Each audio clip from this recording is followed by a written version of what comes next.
Bagaimana keadaan mereka yang beriman kepada Allah Azza wa Jalla? Saya angkat contoh kisah yang luar biasa. Ini kisah hampir semua pengajian saya selalu sampaikan untuk sebenarnya membakar iman saya sendiri gitu ya. Karena pengajian sebenarnya hakikatnya untuk para duat itu untuk diri mereka sendiri awalnya, baru kemudian untuk jemaahnya. Karena itu mencas kembali iman-iman kita gitu kan.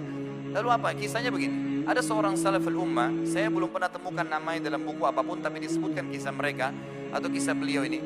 Dikatakan dia lagi duduk di kemahnya di padang pasir lagi waktu makan siang. Di kemahnya dia lagi makan siang. Begitu dia mau masukkan makanan ke mulutnya, ada satu orang lari-lari dari kejauhan, teriak-teriak, "Ya fulan, ya fulan." Lalu dia buka ya pintu kemahnya. Dia tanya, "Ada apa?" Orang itu mengatakan, "Anak Anda mati ditusuk orang." Jadi anaknya ini bukan mati biasa ya, mati dibunuh orang. Orang ini persilakan tadi tamunya masuk, kemudian dia ambil tadi suapan makanan yang belum sempat dimasukkan, lalu dia makan. Yang bawa berita penasaran, "Ya fulan, anak Anda mati ditusuk orang."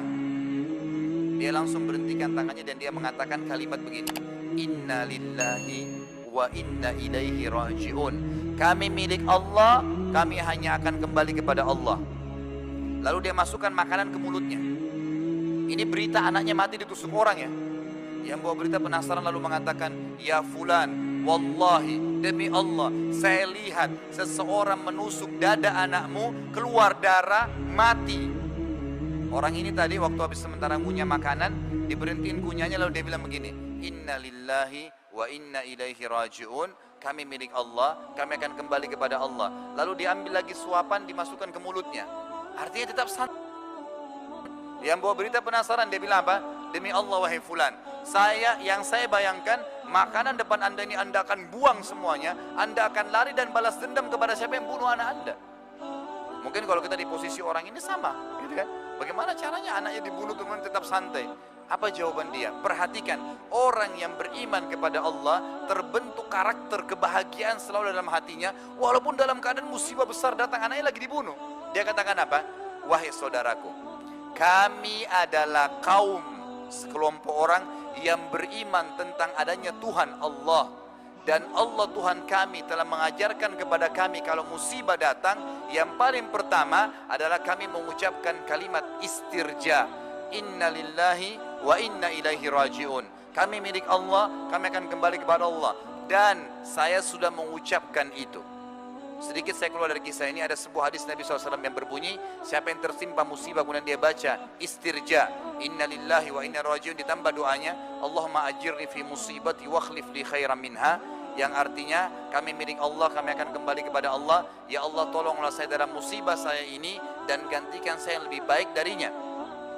Kata Nabi SAW, kalau orang baca ini pasti ya, jaminan dari Nabi SAW akan diganti musibahnya menjadi kebahagiaan dan kesenangan. Kita kembali kepada kisah tadi. Orang ini mengatakan, saya sudah ucapkan kalimat istirja. Dan perhatikan ini ya, ini iman yang luar biasa dan akidah. Dan anak saya mati ditusuk orang, itu dia mati karena ajalnya sudah datang. Kalau ajalnya belum datang, dikeroyokin dengan 1000 orang pun tidak akan mati. Siapa yang bisa meyakini ini? Orang yang beriman kepada Allah. Kalau tidak beriman tidak bisa. Kalau belum ajalnya tidak akan mati. Bahkan jemaah sekalian, saya keluar sedikit dari kisah ini. Anda perlu tahu bahwasanya segala sesuatu itu punya ajal, bukan cuma manusia. Apa itu ajal? Kalau saya bahasakan bahasa saya pribadi ya, tanggal expire. Bukan cuma obat, kita juga begitu. Ada seorang sahabat, pembantunya pernah pecahin piring, dia marah sama pembantunya. Lalu Nabi SAW dengar, Nabi SAW mengatakan kepada pemilik rumah tadi yang punya piring dan pembantu itu mengatakan, Nabi SAW berkata padanya, "Jangan kau marah dengan pembantumu, karena piring yang dipecahkan oleh pembantumu itu punya ajal sebagaimana kamu punya ajal. Kalau bukan pecah di tangannya, akan pecah di tanganmu. Semua punya ajal, semua punya tanggal expire.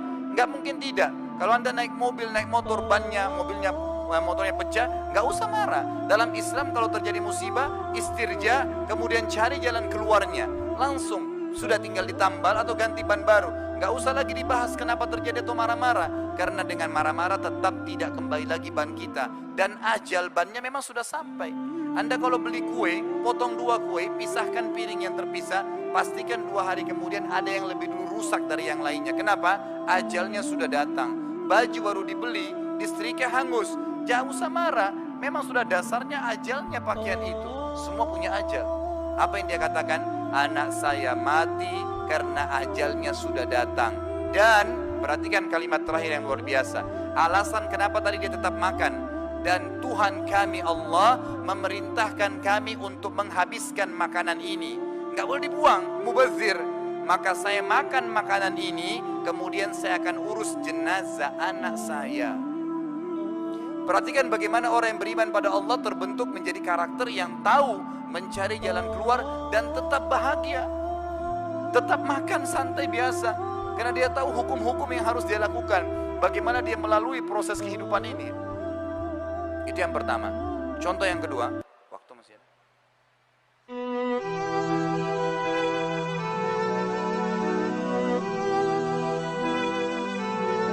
Baik. Kisah yang kedua adalah kisah seorang ulama tabi'in yang bernama Rabi' ibn Haytham. Rabi' ibn Haytham ini seorang ulama yang luar biasa. Saya kalau baca kisah beliau terus terang tidak pernah bosan gitu. Hampir seluruh hidup beliau itu semuanya diisi dengan ketakwaan kepada Allah Azza wa Jalla. Beliau adalah murid utamanya Abdullah bin Umar radhiyallahu anhu, tabi'in yang masyhur. Di akhir hidup beliau kena stroke setengah badan, sebelah kiri badannya stroke. Ada muridnya 2 orang datang ke rumahnya bertamu. Jadi ada 4 kejadian di sini waktu itu. Datanglah muridnya, kemudian muridnya mengucapkan kalimat begini, 2 orang masuk. Wahai imam, kalau kita sekarang ustaz atau kiai, wahai imam, kami ingin bertanya, apa yang membentuk pribadi Anda sehingga Anda kalau berbicara selalu sesuatu yang bermanfaat? Kalau dia ucapkan kalimat nasihat, nanya kabar, gitu kan? Atau memang dia berzikir? Gak ada yang lain. Jadi tidak pernah hardik orang, menghina, menggibah, memfitnah, gak pernah. Selalu lisannya ngucapin sesuatu yang bermanfaat. Kalau bukan zikir, nanya kabarnya orang atau nasihat. Apa yang membentuk Anda sampai seperti ini? Lalu kata dia apa? Perhatikan jawabannya.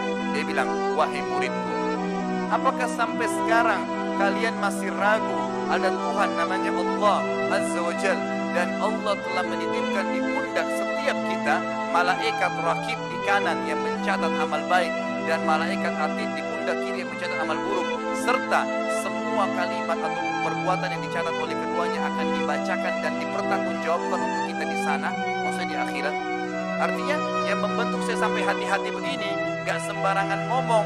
Yang itu karena saya tahu ada rakib, atid, dan ada Allah Azza wa Jalla mengontrol, serta saya akan dihisab oleh Tuhan saya pada hari kiamat.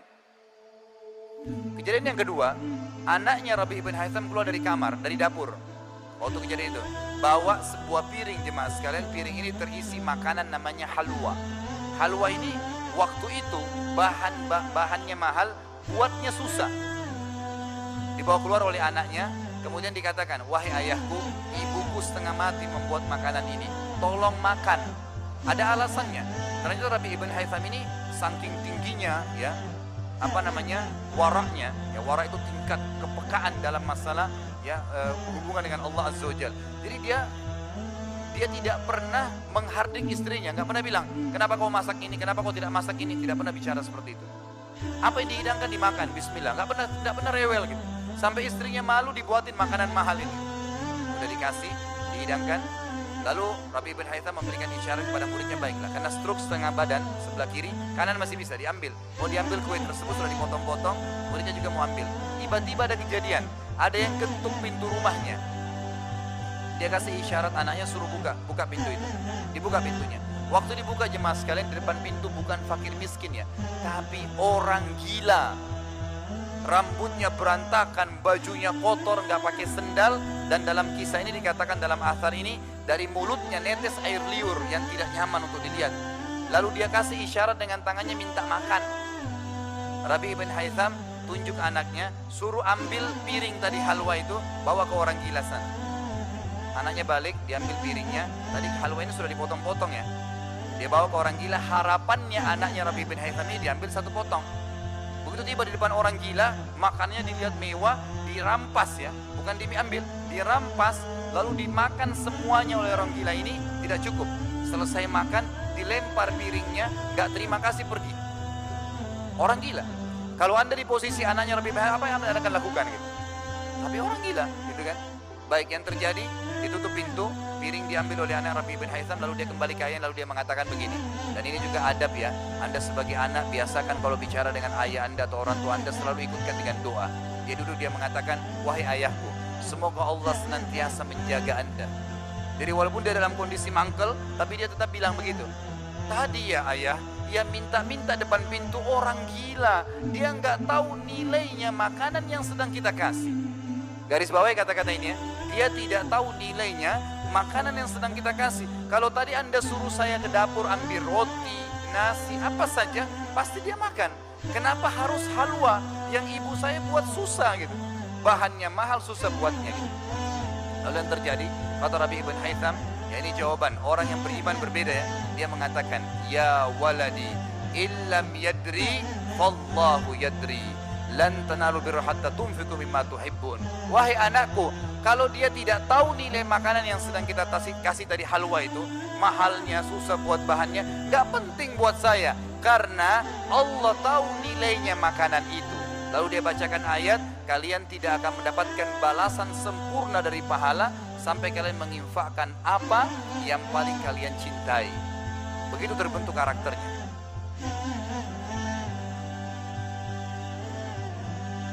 Baik, kisah Rabi' bin Haytham kita jeda dulu. Nanti kita akan lanjut kembali, dan mitra muslim, saatnya kita menyimak adzan Isya untuk wilayah Surabaya dan sekitar. Pada saat Rabi' bin Haytham tadi selesai berhubungan atau menjawab masalah orang gila yang minta makanan, muridnya lalu berkata lagi, wahai imam, nasihati kami dalam hal ibadah. Apa saran anda dalam masalah ibadah untuk kami? Beliau mengucapkan satu kalimat, jemaah sekalian, yang kalimat ini kalau orang memahami dengan cara imania itu luar biasa bobotnya. Beliau mengatakan saja, alaikum bil asrar. Apa itu? Rahasiakan amal ibadah kalian. Selesai. Kalimat ini bobotnya luar biasa gitu. Artinya kalau memang mau terima pahalanya pada hari kiamat, sempurna pahalanya, bisa menjadi penyebab timbangan kita berat, bisa menyebabkan masuk ke dalam surga, maka ikhlaskan niat, sembunyikan. Kata ulama, salah satu penyebab utama daripada keikhlasan datang adalah merahasiakan ibadah.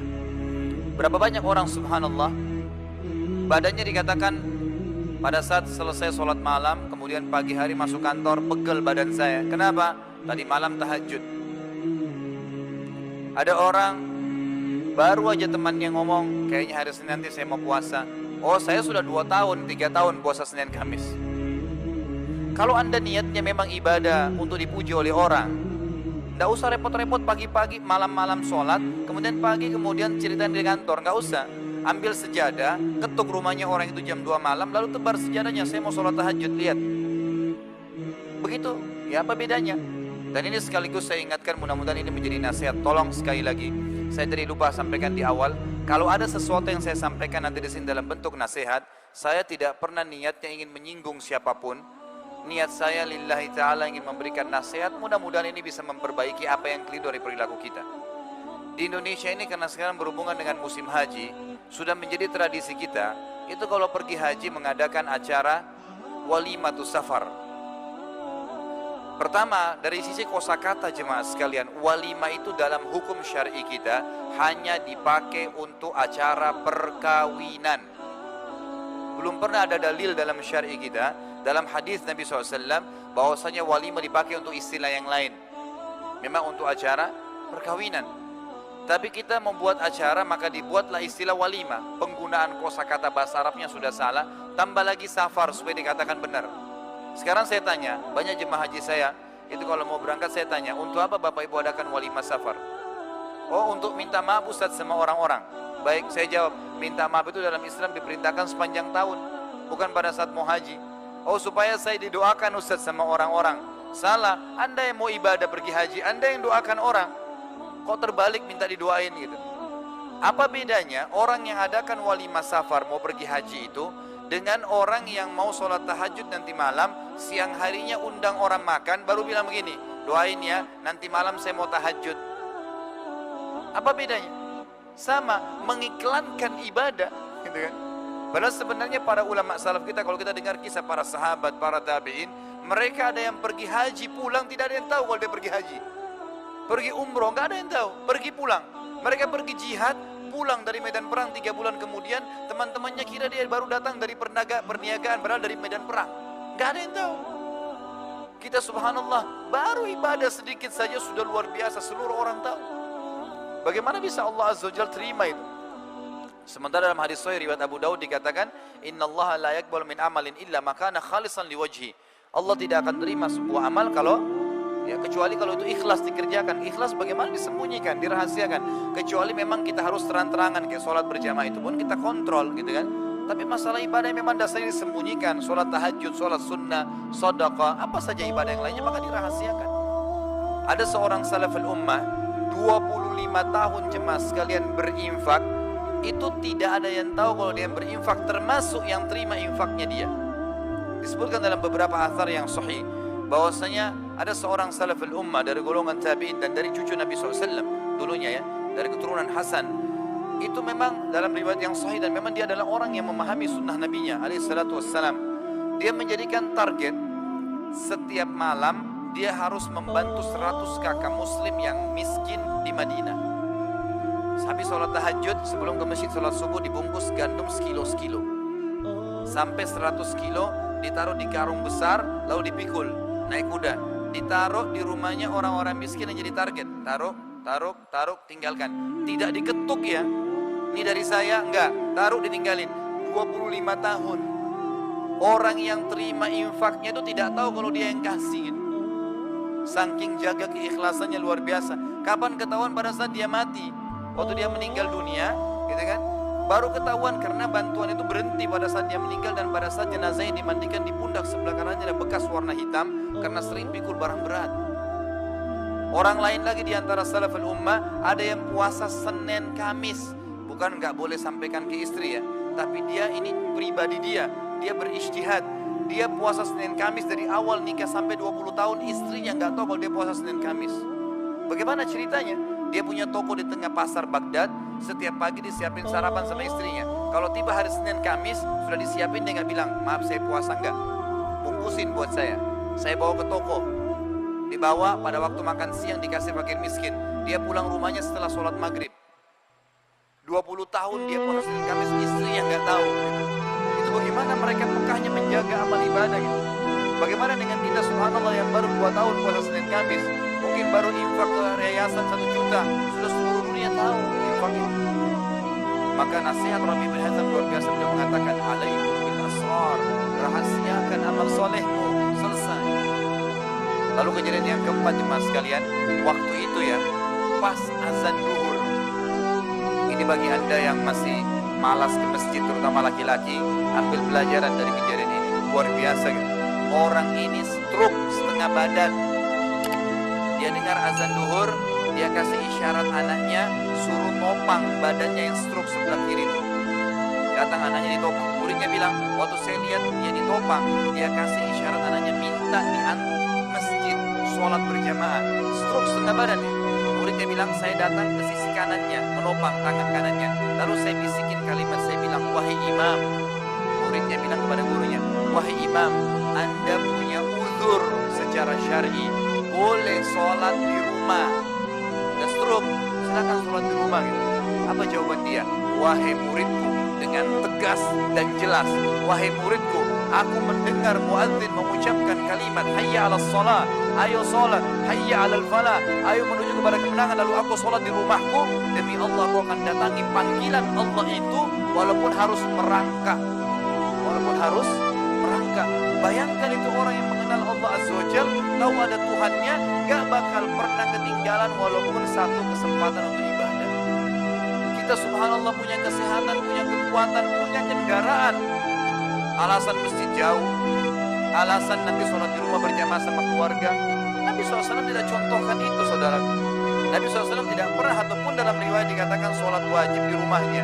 Sampai beliau waktu sempat mau meninggal, sebelum meninggal di Bedouin, begitu dengarkan iqamah dan menyuruh Abu Bakar untuk menjadi imam, beliau kemudian berdiri, kemudian keluar ke masjid, berdiri di sebelah Abu Bakar radhiyallahu anhu. Tetap sholat berjamaah dalam kondisi sudah mau meninggal, gitu kan?